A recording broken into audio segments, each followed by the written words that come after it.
Olá, estudantes do sétimo ano, sejam todos muito bem-vindos à nossa aula de número 28 da matéria de ciências. Sou o professor Celso e hoje nós vamos trabalhar com plantas e animais exóticos, parte 2, então, a continuação da nossa aula passada com plantas e animais exóticos. Hoje nós vamos falar sobre espécies exóticas e espécies invasoras, definir de novo, vamos fazer aquela revisãozinha básica. Vamos falar sobre a importância das espécies nativas para o ecossistema e vamos falar do impacto das espécies exóticas nos ecossistemas. Como a espécie exótica ela pode se tornar invasora novamente. Os objetivos específicos da nossa aula de hoje: identificar algumas das espécies exóticas utilizadas como ornamentais no Brasil. Muitas e muitas mesmo, muitas espécies exóticas são utilizadas como ornamentais no nosso Brasil. Então elas são trazidas do exterior, enfim, e são utilizadas na nossa decoração de casa, decoração das ruas, enfim, simplesmente porque elas são bonitinhas. Não pensando no impacto que elas podem causar no nosso ecossistema aqui.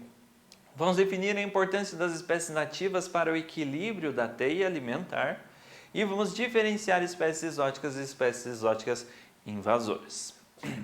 Vamos começar então. Espécies exóticas. A espécie exótica é aquela que se encontra fora da sua área de distribuição natural. Então foi retirado lá da mata e foi levado para o quintal da casa.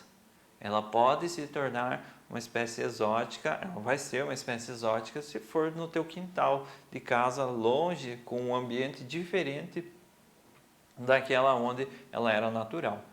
E quando oferece ameaça às espécies nativas, bem como à vida humana, aos ecossistemas ou habitats, é chamada de espécie exótica invasora. Então, se ela causar algum prejuízo para o teu quintal, por exemplo, ela vai ser uma espécie exótica invasora. Por quê? Ela vai estar prejudicando o teu ecossistema, o ecossistema da tua horta, do teu jardim.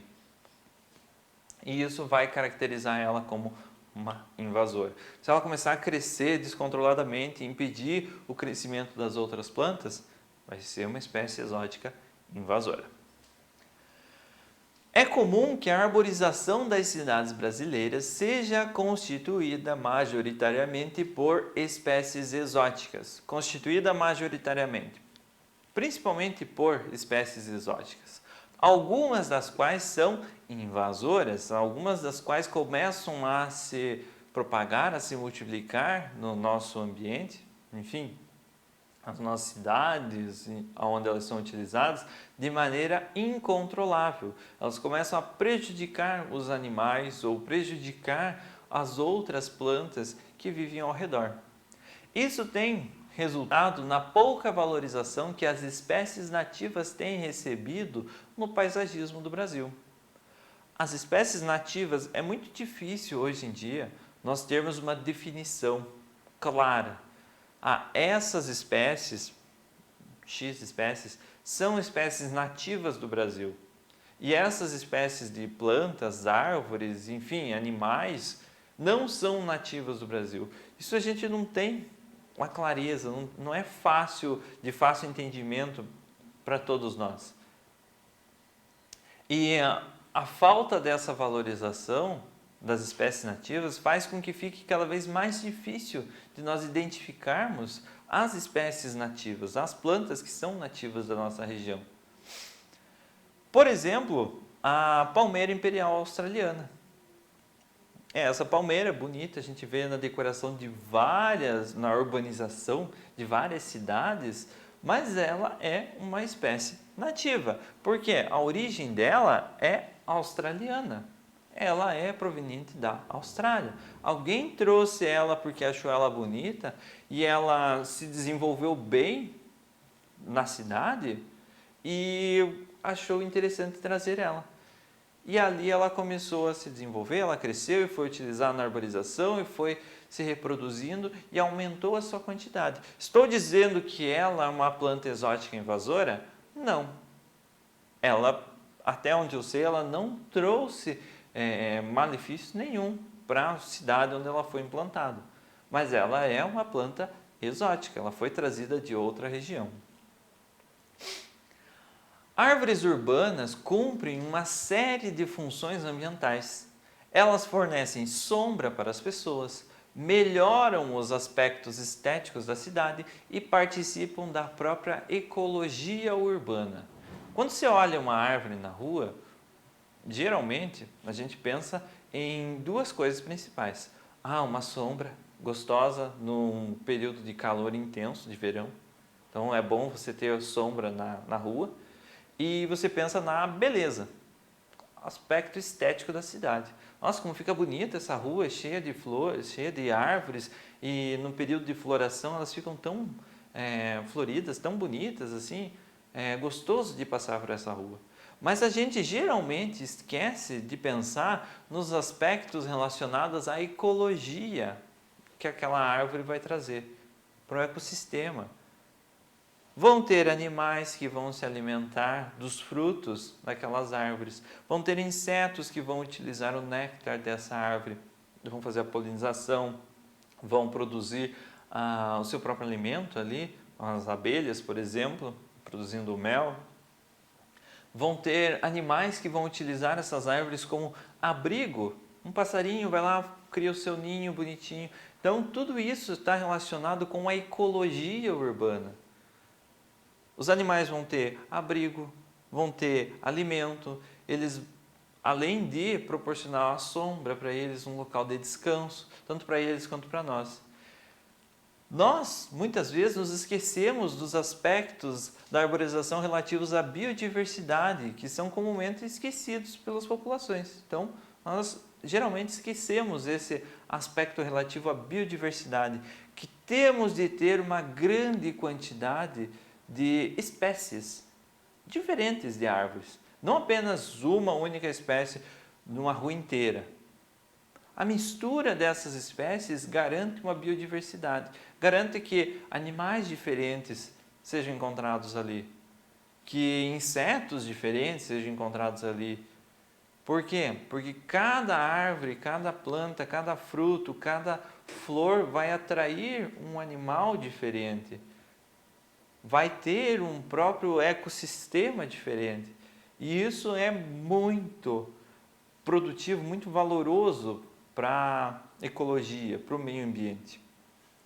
Que em geral se concentra apenas nos benefícios trazidos pela sombra e os benefícios estéticos e psicológicos, ignorando que as plantas urbanas podem ser importantes fontes de alimento e abrigo para a nossa fauna, para os nossos animais de maneira geral. Nesse contexto, nem se valoriza nem se estimula o cultivo de plantas nativas, pois os benefícios para a conservação resultantes da introdução de espécies nativas nas cidades não são conhecidos ou percebidos pela população. Então, muitos não sabem que uma planta trazida de fora, uma planta exótica, ela pode ser uma planta invasora, exótica invasora. Ela pode prejudicar o ecossistema daquela região, daquela cidade, daquele parque, por exemplo. Já uma planta nativa não vai prejudicar. Por quê? Porque ela já está adaptada àquele ambiente, àquele ecossistema. Os animais já estão adaptados àquela planta, eles já conhecem ela, já sabem que dá para comer do seu fruto ou que não pode comer do seu fruto. Isso não vai prejudicar o ecossistema. Então, por isso que as plantas nativas, elas devem ser utilizadas na arborização urbana. E outro ponto é que nem se valoriza, nem se estimula o cultivo de plantas nativas, pois os benefícios para a conservação resultando da introdução de espécies nativas nas cidades não são conhecidos. Muitas plantas são retiradas das cidades hoje em dia simplesmente porque estragam a calçada. Pensando no calçamento, vamos tirar as árvores. E não se pensa nem no próprio ser humano. Os benefícios estéticos que vão trazer. A pessoa se sente bem em ver uma árvore. Outro ponto. Você vai asfaltando todas as ruas, todas as calçadas e você não pensa que a água numa chuva precisa ter um local para escorrer. Sem as árvores, sem a terra ao redor delas, Isso não vai ser possível, porque a água não vai infiltrar no cimento, no calçamento.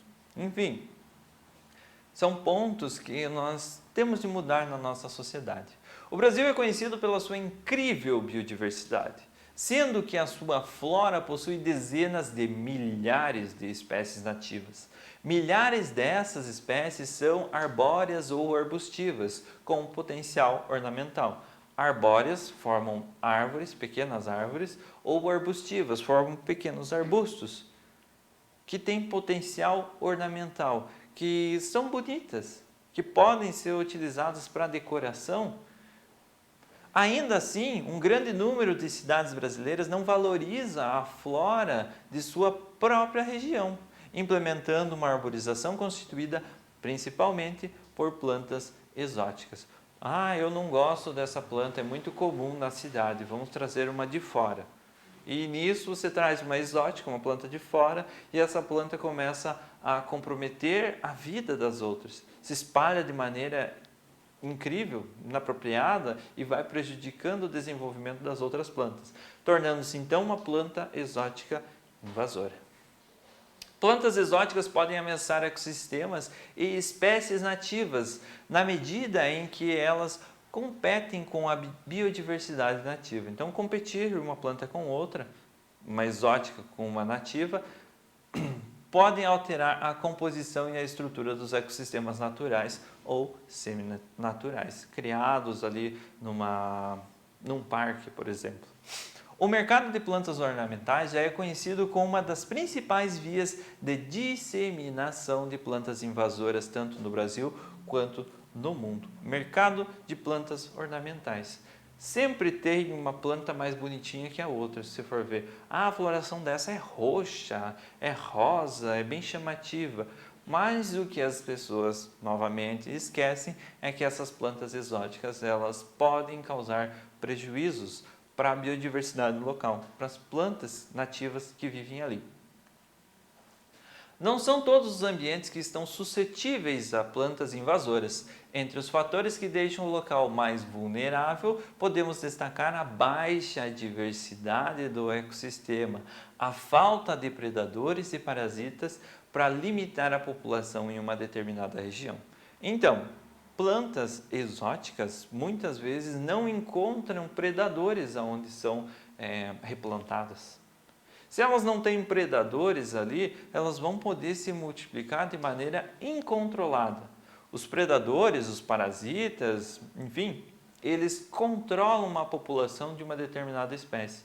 Esse controlar a população de uma determinada espécie impede que ela se aproprie de toda uma localidade, de todo um ecossistema. Mantém em equilíbrio aquele ecossistema, tá certo? Então, predadores e parasitas, claro que na tua horta eles não são interessantes, mas para o ecossistema eles são fundamentais. Eles regulam, eles equilibram a vida desse ecossistema. É importante salientar que além de ambientes suscetíveis, há plantas que invadem áreas com mais facilidade do que outras. Então, além de ambientes ser suscetível para ela se desenvolver, se você trouxer uma planta de um ambiente quente para o nosso ambiente que é frio, muito tempo de frio, ela não vai gostar de se desenvolver ali. Então, não vai ser um ambiente suscetível para ela. Mas, se você trouxer uma planta com ambiente frio para outro ambiente frio, ele vai ser suscetível. Além disso, algumas têm mais facilidade de invadir áreas do que outras. Um exemplo é esse beijinho ali. Já brincaram com a semente dele, talvez? Então, ela quando estoura, está madura, ela espalha as suas sementes por uma grande área. Então, ela consegue ter uma facilidade maior de invadir outras áreas. Essas plantas geralmente possuem uma grande produção de sementes e as quantidades se dispersam facilmente pelo vento, chegam à maturidade de forma precoce, crescem rapidamente e são capazes de se adaptar em áreas degradadas, ou seja, em qualquer solo elas conseguem se desenvolver. E o desenvolvimento delas é de semanas, poucos meses.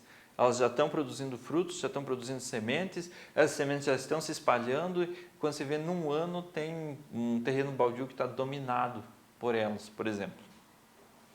Existem várias espécies de plantas exóticas invasoras em nosso país, como a mamona, a braquiária, o capim-gordura, limoeiro, café, o eucalipto, o pinus, o lírio do brejo, o bambu, a espada São Jorge, o dendezeiro, a néspera, a Maria Sem Vergonha, a leucema e o espinho de Jerusalém. São muitas. Isso são algumas plantas exóticas encontradas aqui no Brasil, mas existem muitos mais.